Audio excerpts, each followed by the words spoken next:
Bakit nga ba mahalaga ang tunay na pangalan ng ating Ama sa Langit na pinakamakapangyarihan sa lahat?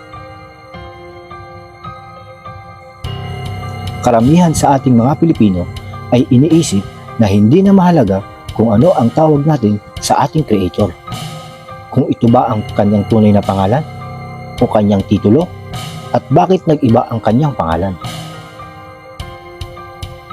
Ang kadalasang dahilan ng karamihan ay hindi na importante ang katawagan natin sa kanya. Ang mahalaga daw ay alam naman niya kung ano ang nilalaman ng ating puso. Ngunit alam nyo din ba na alam din niya na meron kang pagkakataon alamin ang kanyang tunay na pangalan? Subalit hindi mo na ito binigyan ng pansin dahil hindi mo binibigyan ng halaga ang kanyang tunay na pangalan.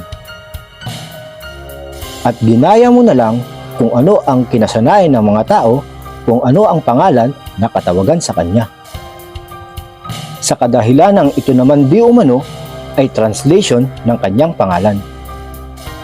Alam mo ba ang ating pangalan ay hindi tinatranslate? At kahit saang bansa ka magpunta, mananatili ang iyong pangalan kung paano ito bigkasin o basahin.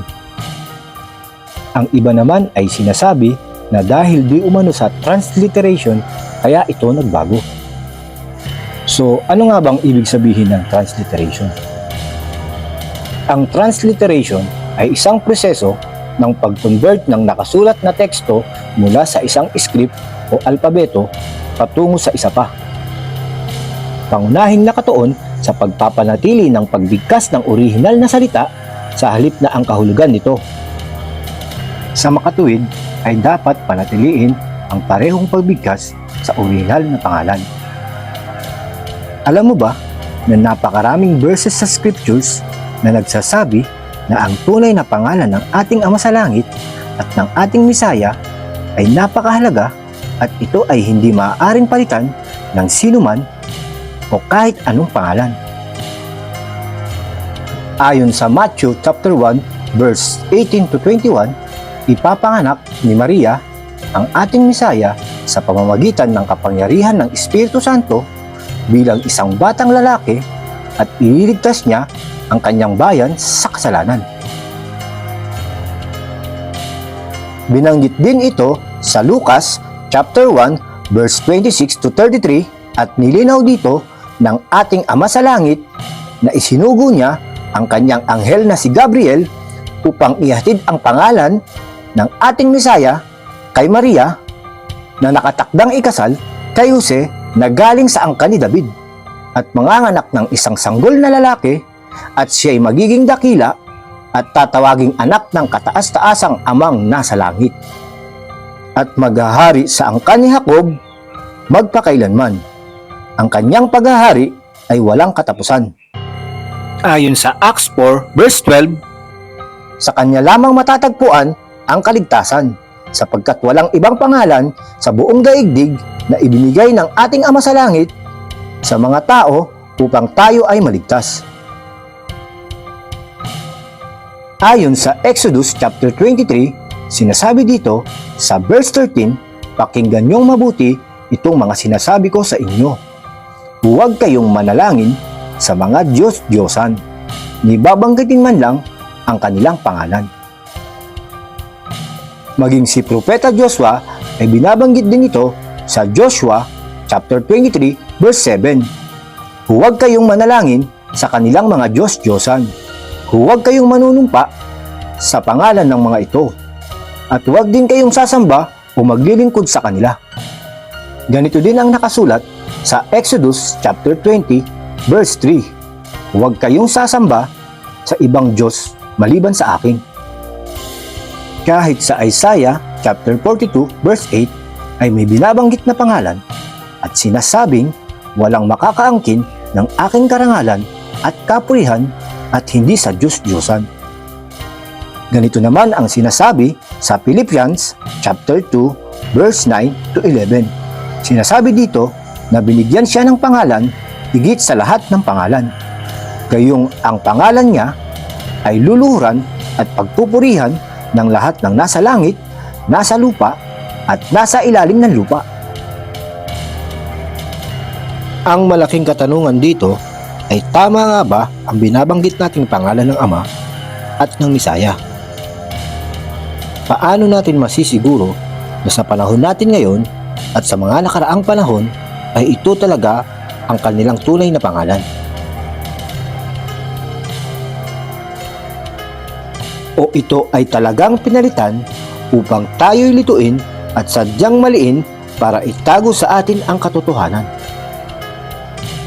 At ito ay parte ng isang mas malaking kasinungalingan upang linlangin ang buong mundo tulad ng nakasulat sa mga verses na ito.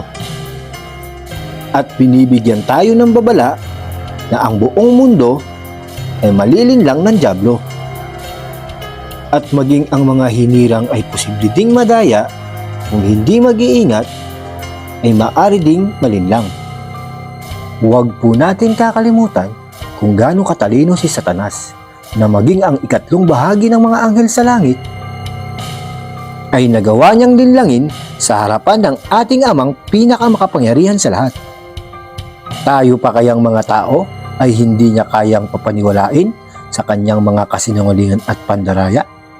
Alam niyo ba na nung panahon ng ating Misaya at ng kanyang mga propeta ay napakahalaga at may meaning ang bawat pangalan? At hindi sila basta lang nagbibigay ng pangalan na walang ibig sabihin. Katulad na lamang ng pangalan ni Propeta Isaiah or Yeshayahu in Hebrew na ang ibig sabihin ay God is salvation or Elohim is salvation. Ang pangalang Jeremiah naman or Yirmiyahu in Hebrew na ang ibig sabihin ay Yah will rise or God will exalt. Ang ibig sabihin naman ng pangalan ni Propeta Daniel ay God is judge or Elohim is judge.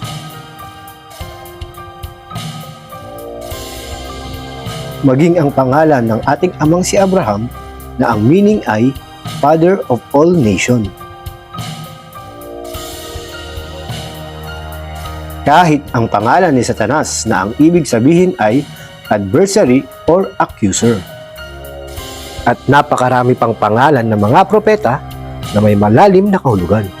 Subalit, ang pinakamalaking pagkakamali ng mga nagsalin ng pangalan ng ating mga propeta at pangalan ng ating Misaya ay hindi nila pinanatili ang tamang pagbigkas at pagbasa sa orihinal na pangalan. Katulad ng nakasaad sa transliteration na dapat ay pinanatili at ginamit ang tamang proseso ng pag-convert ng nakasulat na teksto mula sa isang script o alpabeto patungo sa isa pa. Ang kanilang ginamit na proseso ay transmodification, na ang intensyon ay baguhin ng tuluyan ang isang bagay o pangalan sa hindi inaasahang paraan. Ito na lang guys, isipin nyo. Bakit sa dami ng pangalan na mga kinikilalang Diyos sa buong mundo, bakit bukod tanging ang pangalan lang ng ating Misaya ang pinalitan o tinranslate?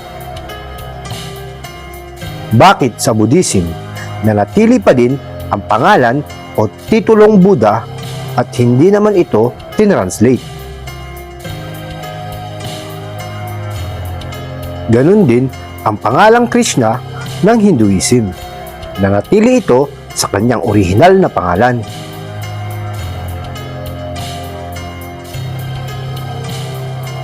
Katulad din ni Propeta Muhammad ng Muslim at ng kanilang Diyos na si Allah, walang pagbabagong ginawa sa kanilang mga pangalan. Subalit, pagdating sa ating Ama sa Langit at ang ating Misayang tagapagligtas, ay kanilang pinalitan. Alam nyo ba na ang direct transliteration sa Hebrew words ng Mashiach to English ay Messiah? Ito ang tamang transliteration dahil pinanatili nito ang tamang pagbigkas at parehong tunog at pagbasa sa nabanggit na titulo. Kumpara sa ginawang transliteration ng Greeks na tuluyang binago ang teksto ng script at alpabeto na hindi ayon sa tamang proseso. Na from the word Mashiach ay naging Christos at sa English naman ay naging Christ.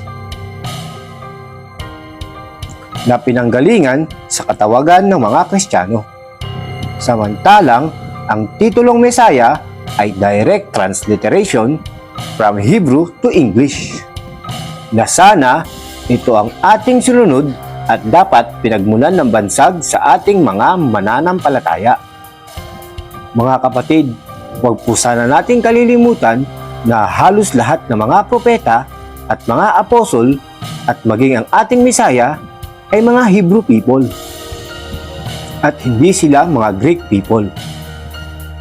Subalit, dahil superior ang mga Greeks ng mga panahon na iyon, kaya majority ng nakasulat sa history at pinaniniwalaan natin ay galing sa kanila. Sa iyong palagay, nagkataon lang kaya ito o sinadyang palitan upang lituin tayong mga nananampalataya? Kung sino ba talaga ang tunay na tagapaglikha ng lahat ng bagay? Imagine guys, bakit kinailangan pang mag-utos ng ating Ama sa Langit ng isa sa kanyang pinakamagiting na anghel para ihatid kay Maria kung ano ang dapat ipangalan sa Mesaya? Kung hindi ito napaka-importanteng usapin o mensahe. Meron bang karapatan ang mga taong magdesisyon at bigla na lang palitan ang tunay na pangalan nang walang pahintulot sa langit? Maaari kayang isa ito sa mga rason kung bakit noong araw nakakausap ng mga propeta ang Ama natin sa langit dahil tama ang binibigkas nilang pangalan? At kaya hindi na nakakausap ng mga tao sa panahon natin ngayon ang tunay na Diyos na makapangyarihan sa lahat dahil maling pangalan na ang tinatawag natin at sinasamba. Dapat nga bang ang ating tagapaglikha ang mag-adjust sa atin kung paano natin siya dapat tawagin? O tayo ang dapat sumunod at pag-aralan ang kanyang piniling paraan kung anong pangalan o titulo ang dapat nating itawag sa kanya? Ikaw, anong masasabi mo sa ganitong usapin?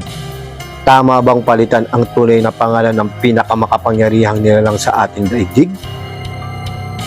O dapat nating alamin ang tunay na pangalan at ibalik? Kung nagustuhan mo ang aking content at gusto mong gawan ko ito ng part 2, please comment and share your thoughts, paki-like and follow na din ang aking munting channel. And hit the notification bell para ma-notify kayo sa mga susunod kong upload video na gaya nito.